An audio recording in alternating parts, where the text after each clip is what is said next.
네, 안녕하세요, 에이트입니다. 여러분, 오늘은 아이폰 15 프로 이걸 하루 동안 사용했을 때 제 사용기에 대해서 소개해 드릴 건데요. 제가 그래도 아침에 수령하고 나서 최대한 하루 동안 좀 열심히 사용을 해봤는데 짧은 체감이긴 하지만 최대한 지금 이슈되고 있는 것들에 대해서는 다뤄드리도록 할게요. 가장 먼저 체감이 되었던 거는 일단 카메라에서의 발전이 좀 눈에 띄더라고요. 정확하게 화질이 좋아졌냐? 그거는 아니고요. 그것보다는 여기 1배에서 기본은 24mm, 그리고 한 번 더 누르면 28mm, 그리고 한 번 더 누르면 35mm 이렇게 설정이 바뀌었는데 이게 생각보다 좋더라고요. 실제로 카메라를 사용하는 입장에서는 24mm에서 35mm 대역이 완전 초광각까지는 아니고 그냥 광각대역대 그냥 표준 광각 정도? 그 정도 화각으로 불리는데 이런 자주 사용되는 화각들을 좀 손쉽게 이렇게 휠을 돌려가지고 자세히 천천히 맞춰야 되는 이런 화각이 아니라 이렇게 스냅이 돼가지고 한 번에 딱 맞출 수 있는 거 이런 게 되다 보니까 실제로 사용할 때 굉장히 좋더라고요. 그러면서도 이 이미지 퀄리티는 그렇게 낮아지지 않기 때문에 생각보다 이 부분에서 만족도가 컸습니다. 사실 스마트폰의 경우에는 이렇게 아이폰 14 프로의 전면 카메라로 찍고 있는데 광각 왜곡을 그래도 비교적 잘 잡아줘서 요즘엔 좀 더 괜찮긴 하지만 점점 초점거리가 낮아지는 이 광각에서는 주변부로 이렇게 갈수록 그 왜곡이 생길 수밖에 없어요. 점점 그 옛날에 갤럭시 같은 경우에는 오이 현상이라고 하죠. 그런 거는 어떤 카메라든 좀 생길 수밖에 없습니다. 그렇기 때문에 인물 사진을 찍을 때는 망원으로 찍는 게 더 좋은 거고요. 그런데 한 28에서 35mm, 특히나 한 35mm 요 배율이 인물 모드를 찍기에도 그렇게 나쁘지 않고 광각 영역이라서 또 배경도 좀 많이 보이고 좀 많이 활용하게 되는 그런 기능이 들어갔다 싶습니다. 그리고 카메라에서 또 두 번째로 좋았던 기능은 바로 인물 사진 모드였어요. 정확하게는 이 인물 사진으로 들어간 게 아니라 이렇게 사진 이렇게 들어갔을 때 인물이 인식되지 않았을 때는 아무것도 뜨지 않다가 이렇게 사람을 인식하는 순간에 요게 F 요게 뜨면 이제 인물 사진 모드로 됐다라는 거죠. 요걸 누르게 되면은 자동으로 이제 인물 사진 모드로 초점을 맞춰줍니다. 그러고 사진을 찍게 되면은 배경이 날아가는 인물 사진 모드로 사진이 찍히는 거예요. 그런데 요게 왜 좋냐면 사진 앱에서 인물 사진 여길 들어가서 인물 사진 모드를 끌 수 있기 때문이에요. 그런데 참고로 이거는 기존에도 가능하긴 했습니다. 근데 요번에 바뀐 점은 요 F를 굳이 활성화하지 않고도 요게 떠 있는 상황이라면 사진을 찍었을 때 그 사진에 자동으로 심도계를 저장해가지고 나중에라도 인물 사진 모드로 바꿀 수가 있습니다. 요게 굉장히 좋더라고요. 특히나 여행을 갔을 때 좀 특별한 순간 예쁘게 찍고 싶을 때 있잖아요. 그럴 때 인물 사진 좀 예쁘게 찍고 싶다 가도 막상 찍었을 때 이 눕기가 좀 구리게 따지거나 그러면은 이거 사실 옛날에는 복구할 수 있는 방법도 없어가지고 인물 모드를 잘 사용하지 않게 됐었거든요. 이렇게 후처리로 아예 들어가 버리니까 사진을 먼저 찍고 나서 나중에라도 후처리로 인물 모드를 한번 보정해 가면서 요거는 인물 모드가 조금 더 낫네? 이런 식으로 편집을 할 수가 있으니까 굉장히 좋은 기능이 탑재된 것 같다라는 생각이 듭니다. 참고로 이거는 사진을 찍을 때 심도 정보를 같이 찍어가지고 이거를 토대로 이 편집을 하는 거니까 다른 스마트폰으로 보낸 사진은 당연히 처리가 안 됩니다. 갤럭시로 보내는 건 당연히 안 되고요. 아이폰으로 찍은 사진도 안 되더라고요. 그런데 아이폰 중에서도 가능한 사진이 있었는데 바로 아이폰의 인물 사진 모드로 찍은 사진 그거를 원본으로 전송을 하게 되면은 그런 경우에는 심도 정보가 같이 담겨 있기 때문에 아이폰 15 프로에서도 마찬가지로 이 인물 모드를 그때그때 후처리를 할 수가 있더라고요. 그런데 이거는 아이폰 15 프로가 정말 좋아져서 이런 게 가능하다 이런 게 아니라 소프트웨어적인 좀 발전이기 때문에 기존 모델들도 가능하게 바뀌어야 되지 않나라는 생각이 듭니다. 좀 나중에 업데이트를 통해서 이런 건 좀 기대를 해봐도 되지 않나 싶어요. 그리고 개인적으로 이 카메라에서 좀 많이 기대됐던 점, 궁금했던 점은 바로 3배 줌, 5배 줌 각각 프로랑 프로 맥스의 광학 줌이잖아요. 이 구간대역에서 어느 정도의 차이를 보여주는지 이게 좀 많이 궁금했는데 제가 애플스토어에서 간단하게 좀 비교를 해봤습니다. 그런데 좀 놀라운 결과가 있더라고요. 저도 좀 이해하기가 어렵고 먼저 3배 줌을 찍은 사진을 보면은 15 프로의 경우에는 망원 카메라로 77mm, 오른쪽에 있는 15 프로 맥스의 경우에는 메인 카메라 24mm짜리로 크롭을 해서 띄운 걸 볼 수가 있죠. 그러다 보니까 파일 크기에서 좀 차이가 보이는 것 같습니다. 그리고 메인 카메라의 조리개 값은 1.78이기 때문에 ISO 값이 좀 낮아서 노이즈에서 약간 우위가 있을 수도 있겠다 이런 생각이 좀 들기도 하는데 그래서 이 스트랩이 있는 부분을 확대를 해봤는데 역시나 왼쪽에 있는 검은 부분 이쪽 부분에서는 거는 비교적 ISO 값이 높은 아이폰 15 프로의 망원 카메라에서 조금 더 노이즈가 보이는 것 같다, 이런 느낌이 들고요. 반면에 화질의 경우에는 오른쪽에 있는 15 프로의 맥스의 경우가 조금 더 뭉개져 있는 것을 확인할 수가 있었습니다. 그리고 이거는 글씨 쪽에 있는 이런 부분을 보면 조금 더 확연하게 느껴지더라고요. 확실히 애플 TV 플러스라고 되어 있는 부분이 3배 광학줌을 통해서 찍은 아이폰 15 프로의 퀄리티가 조금 더 선명하다, 이런 걸 느낄 수가 있죠. 그리고 추가로 한번 사진을 더 찍어 봤는데요. 다음 사진에서도 비슷한 현상은 나오는데, 이렇게 보면 머리카락에 있는 노이즈는 15 프로 쪽에 조금 더 껴있다, 이런 게 느껴지는데, 머리카락의 질감이라던가 이런 거는 15 프로 맥스에서 조금 더 못 잡아내고 밀려져 있는 그런 느낌이 들죠. 그리고 같은 사진에서 이 부분의 머리카락, 이런 부분을 비교를 했을 때에도 뭔가 자글자글한 건 15 프로 쪽인데 조금 더 해상도가 낮다? 해상력이 좀 낮다? 그런 거는 15 프로 쪽이에요. 약간의 일장일단이 있는 것 같다, 이런 느낌이 좀 듭니다. 그리고 좀 의외의 결과물은 5배 줌에서 나왔어요. 아이폰 15 프로의 경우에는 망원 카메라를 이용해서 크롭을 한 디지털 줌을 사용하는 거죠. 그리고 요번에 들어간 아이폰 15 프로 맥스에서는 120mm를 광학 줌으로 지원을 합니다. 그렇기 때문에 당연히 아이폰 15 프로 맥스가 120mm 구간대 이후에서는 훨씬 더 좋은 화질을 보여주지 않을까, 이런 생각이 들어서 한번 테스트를 해봤는데, 이 사진들의 정보들을 살펴보면은 15 프로 맥스의 경우에는 120mm 망원 카메라로 잡았다, 이런 게 보이고, 또 왼쪽에 있는 15 프로의 경우에는 망원 카메라 77mm짜리를 사용해가지고 당겼습니다, 이런 게 보이는데, 독특하게 136mm라고 나와 있죠. 그런데 이게 정확하게 5배 줌 요거에 맞췄을 때 136mm라고 잡더라고요. 그 다음에 ISO 값이라던가 아니면 셔터 스피드 전부 다 동일한 수치로 찍혔어요. 그러고서 결과물을 확인해보면 언뜻 보기에는 전부 다 잘 찍혔네 라는 생각이 듭니다. 그런데 이게 글씨 쪽을 한번 확대를 해보니까 잘못 찍은 거 아닐까 싶을 정도로 아이폰 15 프로에서 크롭 줌을 당겼을 때, 디지털 줌을 당겼을 때 오히려 글씨가 더 선명하더라고요.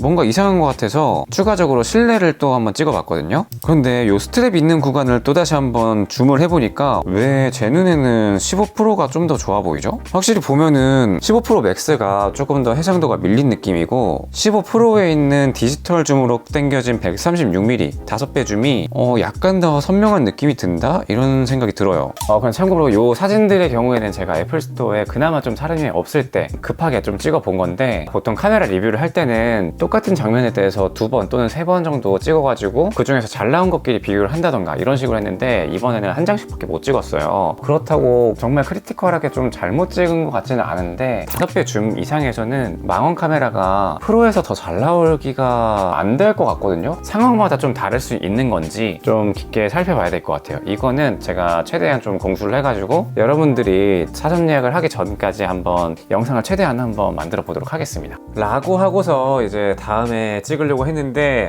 이렇게 넘어가기는 좀 찝찝하더라고요. 그래가지고 다시 한번 애플 스토어를 좀 다녀왔습니다. 그래서 이번에는 진짜 설정까지 제대로 만지고 좀 천천히 뜯어봤는데 이런 결과를 보여줬어요. 먼저 똑같이 5배 줌을 찍었을 텐데요. 이 글씨 부분에다가 둘 다 초점을 맞춰놓고 찍었을 때 왼쪽에 있는 15 프로의 사진이랑 오른쪽에 있는 15 프로 맥스의 사진이랑 솔직히 차이를 느끼기 어려운 것 같습니다. 이 사진이 결과물에서 2배 크롭한 건데 잘 모르겠어요. 그리고 이번에는 옆에 있던 이 간판 요거를 다시 한번 찍어봤는데요. 이때는 또 분명한 차이를 보여주더라고요. 이 사실 화질이 프로맥스의 5배 줌이 압도적으로 좋다 이렇게까지 느껴지지는 않지만, 이 다이묘 113 요런 글씨에서 색수차가 느껴지는 15 프로랑 깔끔하게 보여지는 15 프로 맥스 요 정도의 차이, 그리고 왼쪽 위에 있는 글씨 B 다이닝 다트 바 이렇게 되어 있는 거에서 15 프로에서는 약간 좀 화질이 열화되어 있는 이런 모습을 보여주죠. 이 외에는 전체적으로는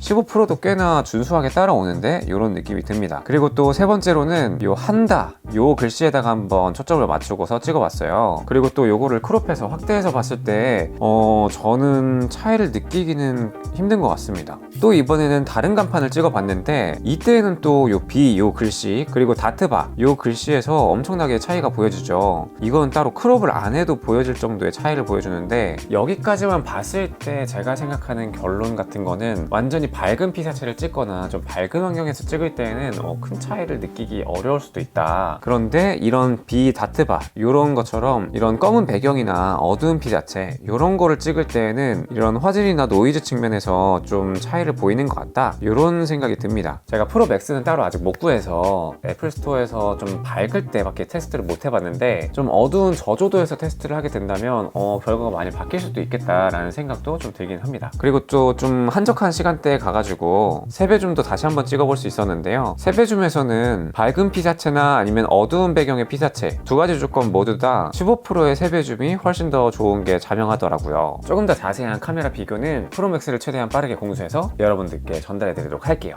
그리고 이번 아이폰 15 프로에는 플레어 현상을 좀 많이 개선했다고 했죠. 반사방지 처리가 들어가면서 광원 같은 걸 찍었을 때 네온 사인 간판 같은 거, 초록색 불빛이 왔다 갔다 하는 그런 현상, 그게 많이 줄었을 거다 이렇게 했는데, 제가 실제로 이렇게 찍어 보니까 여전히 좀 낭낭하게 잘 들어오더라고요. 뭐 줄었는지 안 줄었는지 이게 비교가 의미 있나 싶을 정도로 딱히 개선된 느낌을 받지는 못했습니다. 그리고 다음으로는 저도 이거 실제 사용을 해보고 이제 또 검색을 해보고 그러다 보니까 이슈가 있다고 많은 분들이 알려주시더라고요. 블랙과 블루 티타늄의 도장 벗겨짐, 지문 이슈 이런 게 있었는데 생각보다 이게 뭐 큰 이슈로 받아들여지더라고요. 이걸 살펴보면은 이 버튼부가 변색이 되면서 좀 굉장히 외관이 구려진다, 굉장히 좀 저렴한 듯한 그런 느낌이 든다 이런 건데, 사실 그거는 이게 변색처럼 보이지만 이 중간에 붕 떠 있는 공간에는 유분기가 묻지 않고 이 나머지 부분에는 유분기가 좀 묻으면서 이런 외형적인 특징 때문에 좀 구분감이 생겨가지고 드는 느낌이지, 사실 이런 거는 유광 프레임을 사용하고 있던 화이트 모델, 생폰으로 사용하시는 분들은 다들 아는 항상 있어 왔던 현상이에요. 마치 갤럭시 플립 같은 거 이런 거 사용할 때도 어두운 화면에서는 좀 주름이 더 잘 보이고 밝은 화면이 떠져 있으면 좀 비교적 덜 보인다 이런 거 정도의 현상인데, 이런 어두운 색감일 때는 당연히 좀 지문이 더 잘 보이거나 그러죠. 물론 좀 이슈가 된 사진의 경우에는 굉장히 뭐 영구 변형이 온 것처럼 그런 느낌이 있어서 굉장히 큰 논란이 되는 것 같다 이런 의견도 있는데, 근데 그 해당 사진의 경우에는 그냥 행사장에서 찍은 거더라고 하더라고요. 그러니까 뭐 많은 유튜버나 아니면 뭐 기자들이 만졌겠지만 일시적으로 사용했을 때 나타나는 그냥 지문 정도의 느낌이다 인데, 뭐 영구적인 변형인지 아닌지는 뭐 파악할 수 있는 정도의 시간은 아닌 것 같아요. 지금 여기 묻는 이런 유분기 같은 경우에도 그냥 화면 닦으면 되잖아요. 마치 우리 스마트폰 요 전면에 지문 묻는 거 그냥 닦으면 없어지는 것처럼 장기적으로 사용했을 때 그런 변색이 온다? 뭐 있을 수 있겠죠. 근데 지금 나온 정보 가지고서 바로 블루나 블랙을 절대 사면 안 된다 이런 이유로 보기에는 과한 느낌이 좀 있는 것 같습니다.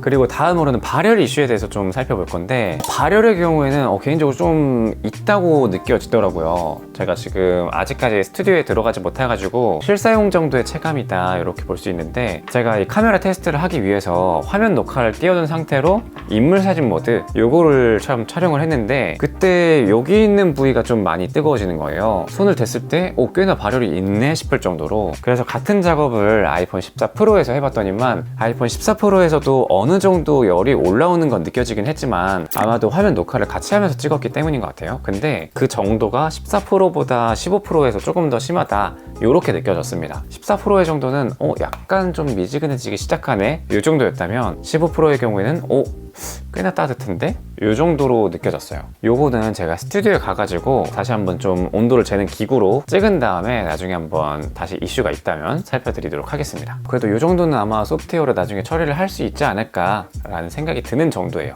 그리고 다음으로는 바로 C타입으로 바뀌었을 때 충전 속도 이런 것보다 파일 옮기기가 얼마나 편해졌을까 요건데, 일단 첫 번째로는 아이폰 발표를 할 때 나왔던 것처럼 C타입을 꽂고서 바로 외장 SSD에다가 옮기는 거는 프로레스일 때만 가능하더라고요. 일반 4K 촬영할 때 또는 FHD 촬영할 때 이럴 때는 옮길 수가 없었습니다. 바로 저장이 안 됐어요. 그렇다면 이 촬영한 결과물을 옮기기 위해서는 이렇게 사진 앱에 들어와서 이 공유하기 버튼 누른 다음에 밑에 쪽에서 파일의 저장 요거를 누르면 이렇게 위치에서 SSD가 나옵니다. 여기에 들어가서 뭐 원하는 경로를 지정하고 그 다음에 저장을 누르면 바로 저장이 되는 거예요. 지금 이 파일 자체가 한 4기가 정도의 모델인데 한 5초 정도? 그 정도에 좀 옮겨지는 것 같아요. 굉장히 속도는 좀 빨라서 만족스럽습니다. 그래서 광고처럼 이렇게 카메라로 찍으면서 바로 SSD에다가 저장하는 거 요거는 프로레스에서만 사용 가능하니까 약간 활용성이 좀 떨어진다 싶기 좋기도 하지만 또 막상 생각해보면은 보통은 카메라를 먼저 찍어 놓고 나중에 파일 옮길 때 이럴 때 좀 편하게 사용할 수 있지 않을까, 그런 용도라면은 굉장히 좀 좋은 것 같다라는 생각도 들어요. 왜냐면 저 같은 경우에는 아이폰으로 찍을 때는 좀 짧은 영상만 주로 찍거든요. 이 에어드롭으로 옮길 때 고용량 파일을 옮기게 되면은 생각보다 오류가 좀 나가지고 귀찮을 때가 좀 있거든요. 그런데 이제는 유선으로 바로 그냥 옮겨버리니까 이제는 그런 오류는 느끼지 않아도 될 것 같아요. 그리고 액션 버튼의 경우에 이거 생각보다 만족스럽더라고요. 무음이랑 벨소리를 자주 변경했던 분들이라면 몰라도 저 같은 경우는 거의 한 90% 이상을 무음 모드로만 사용하기 때문에 그 무음 스위치를 잘 사용하지 않았거든요.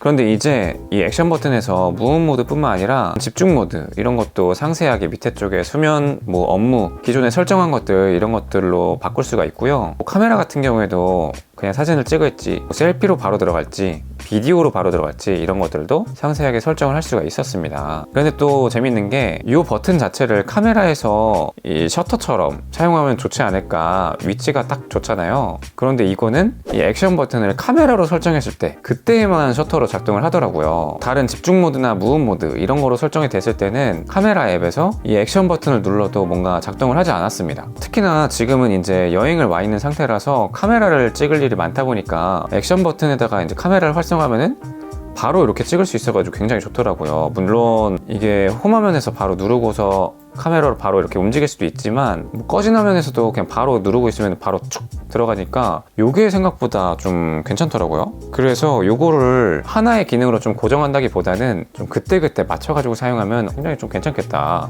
이런 생각이 들었습니다. 그런데 다만 좀 아쉬웠던 점은 길게 클릭해서만 활성화가 되기 때문에 한 번 터치 또는 두 번 터치 요럴 때에도 좀 기능을 넣어주면 좋지 않을까 싶어요. 당연히 구현이 가능할 텐데 굳이 왜 안 넣었나 싶은 그런 기능이에요. 이 버튼을 누르는 압력이 여기 있는 볼륨 키라던가 여기 있는 전원 버튼이라던가 그런 거랑 크게 압력이 다른 것 같지는 않거든요. 오히려 약간 더 힘을 줘야 된다? 그런 느낌도 드는데 그러다 보니까 뭐 액션 버튼이 뭐 가방 속에서, 주머니 속에서 잘 눌리기 때문에 길게만 넣은 것 같다, 이런 논리는 잘 안 맞지 않나? 라는 생각이 듭니다. 또 생각보다 무게에 대한 체감은 뭐 엄청난 것까지는 아닌 것 같아요. 뭐 19g 엄청나게 많이 줄어들긴 했지만 그런 것보다 다른 이런 카메라적인 요소나 재질감에서 오는 이런 이 촉감 이런 거에서의 만족도가 더 컸다고 느껴지지, 무게가 가벼워져서 그렇게 체감이 되는 거는 생각보다는 없는 것 같습니다. 이 무게 같은 경우에는 반대로 좀 역체감이 오히려 더 큰 것 같은 느낌이 들어요. 15%를 사용했다가 14%를 사용하면 약간 묵직하네, 이런 느낌이 드는 거. 약간 주사율 같은 경우에도 60에서 120Hz를 은근히 못 느끼는 분들이 좀 있더라고요. 근데 이거를 120Hz에서 60Hz로 넘어왔을 때 많이 끊기는 것 같다, 이렇게 느끼는 분들은 많잖아요. 무게 같은 경우에도 약간 그런 요소가 아닌가 싶습니다. 베젤 같은 경우에도 좀 마찬가지고요. 아무튼 오늘은 하루 동안 사용해본 간단한 사용기 알려드렸고요. 다음엔 스튜디오에 들어가서 조금 더 꿀팁들 그리고 조금 더 장기 사용기 이런 걸로 돌아오도록 하겠습니다. 그럼 이번 영상은 여기까지고요. 다음엔 더 좋은 영상으로 찾아오도록 하겠습니다. 감사합니다.